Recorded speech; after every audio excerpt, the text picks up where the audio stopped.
Hello, BookTube. Still on the second bookshelf. We're going to work our way through some of the George LeCarre novels that are on the fourth and next to last bookshelf. So let's get started.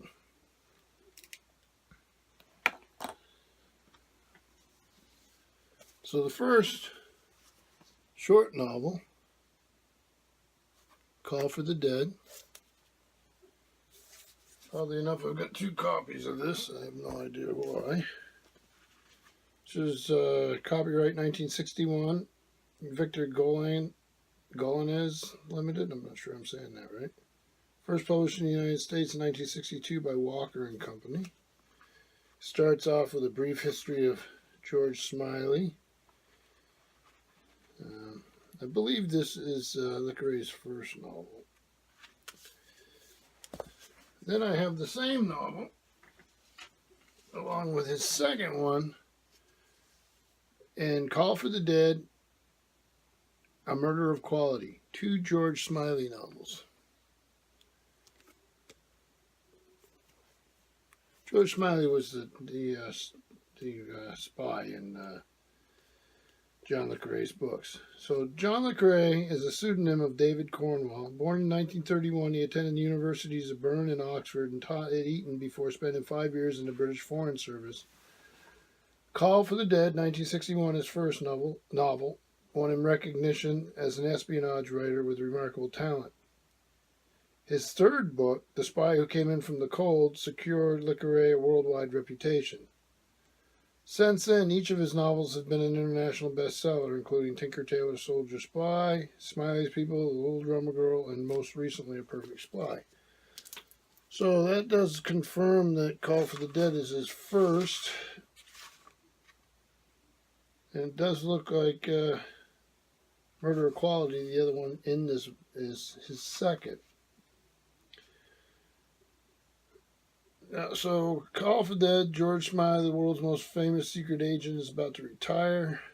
A recent divorce and all those years in the service have left him grim and weary. He looks forward to a quiet repair. But suddenly there's a suicide of Foreign Office clerk, and with it many questions. Who wrote the letter denouncing him as a security risk? Why did he take his own life just after Smiley himself had assured him of his clearance? Why would he order a wake-up call the morning after his planned suicide? Who was his wife meeting every other Tuesday night at the theater? What terrible secret was she hiding?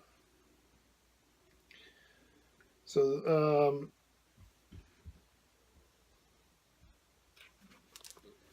So that was his first novel, which is we have, and then also in this, A Murder. George Smiley is beckoned out of retirement by a letter from a lady who claims her husband is trying to kill her.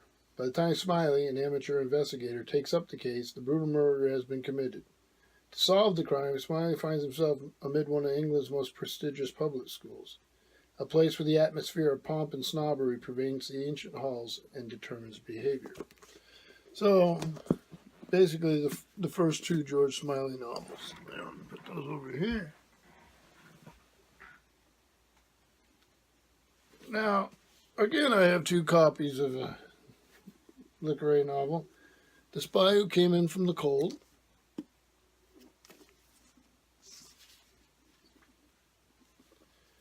So this one here,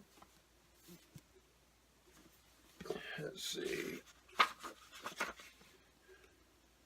Coward McCann Incorporated, New York. This is First American Edition, Fourth Impression, 1964. Let me see.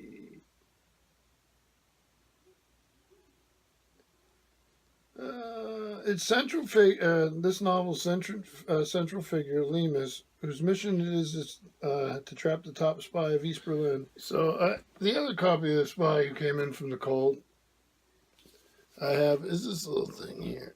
And you'll see some of these in my collection as we move along. And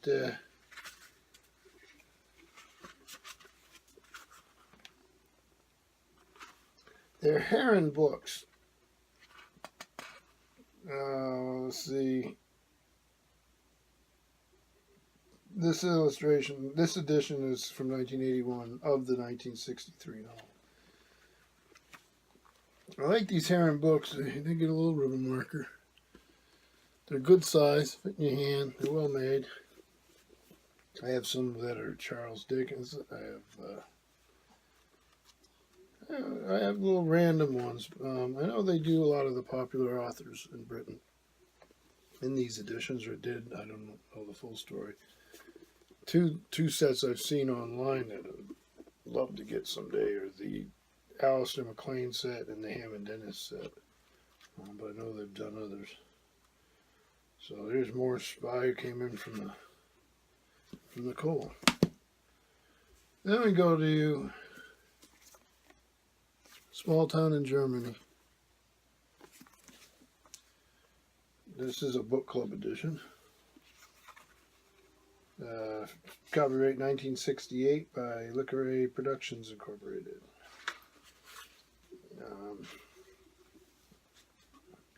The scene is Bonn, a small provincial town elevated by the Cold War to the artificial status of a capital city. The protagonists are British diplomats, their wives, and aspiring German politicians. The time is the recent future. While the Foreign Office is locked in a last desperate battle to enter the common market, while the new Germany is being carried away on a rising tide of student bourgeois nationalism, an aging second secretary has vanished from the British embassy. His name is Leo Harding, a sprite weightless as the dark, and he has taken with him, apparently, official files whose disclosure could ruin Britain's chances at the negotiating table. Alan Turner, a tough investigator from London, is sent to find him. And the next one, Tinker, Tailor, Soldier, Spy.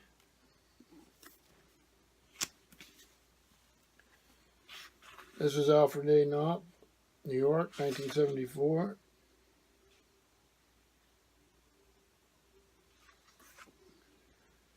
London. It has become evident beyond all question that somewhere at the very highest levels of British intelligence there stands a double agent, a mole, implanted deep in its fabric, perhaps decades ago by Moscow Center. And it is evident as well that he can only be one of 5 men, brilliant, complicated men, proven in action, men who have worked closely together through the years, respecting each other, depending on each other, despite abrasive clashes of temperament and painful differences of caste and sensibility, despite the central imperative of their profession to trust no one. It is George Smiley, one of the 5, perhaps the most brilliant and complicated of them all, who is tapped to dig out the mole and destroy him. So there's another George Smiley. Put some of these aside. Next one is The Honorable Schoolboy.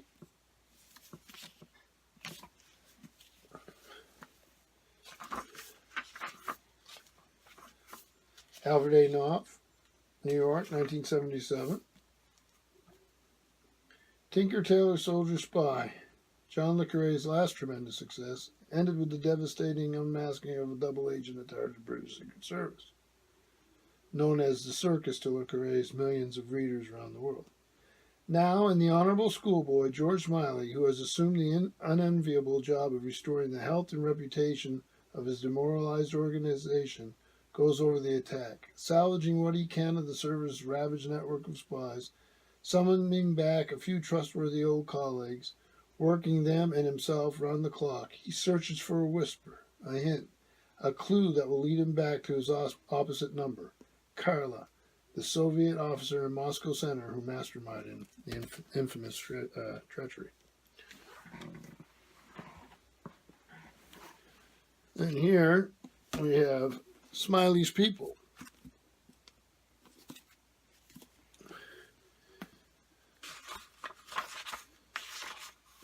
Alfred A. Knopf, New York, 1980.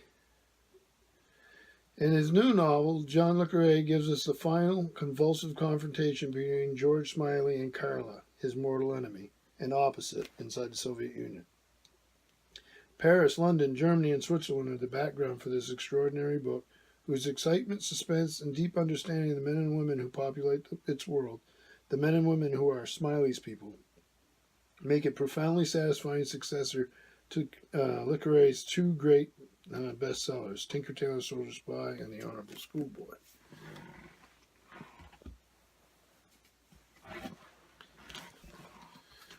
And then I have the Russia House, which is actually the first of the Le Carre novels I read.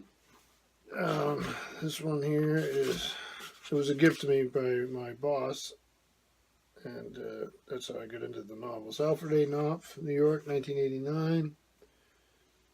We are in the third uncertain summer of perestroika and glasnost. In Moscow, at a small British trade fair, a document changes hands, a sheaf of military secrets that can, if it arrives at its proper destination and if its import is understood, profoundly affect the course of the world events. Then we have Secret Pilgrim, John LeCarre. I like this cover. I like the color on it. And, I would recommend against doing this. If you put newspaper clippings in your book, the acid will stain your book. This one here, The Secret Pilgrim, Alfred A. Knopf, New York, 1991. Nothing is as it was. Old enemies embrace the dark staging grounds of the Cold War, whose shadow barely obscured the endless games of espionage, are flooded with light. The rules are rewritten, the stakes changed, the future unfathomable. And then, John LeCarre, The Tailor of Panama.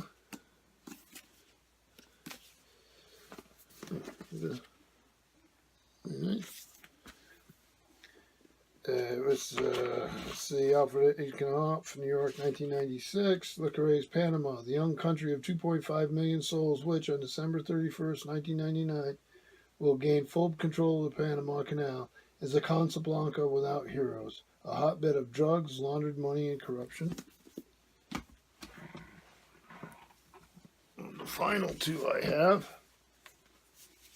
John LeCarre, Our Game.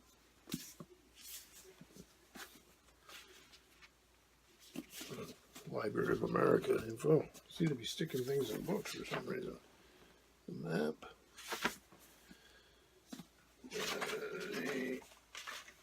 Alfred A. Knopf, New York, 1995. At 48, Tim Cranmer is a secret servant in premature retirement to deepest rural England. His Cold War is fought and won, and he is free to devote himself to a stately manor house, his vineyard, and his beautiful young mistress, Emma. But no man can escape his past, and Tim's lives 20 miles away in the chaotic person of Larry Pettifer. Bored radical Don, philanderer, and for 20 years Tim mercurial double agent against the now vanquished communist threat.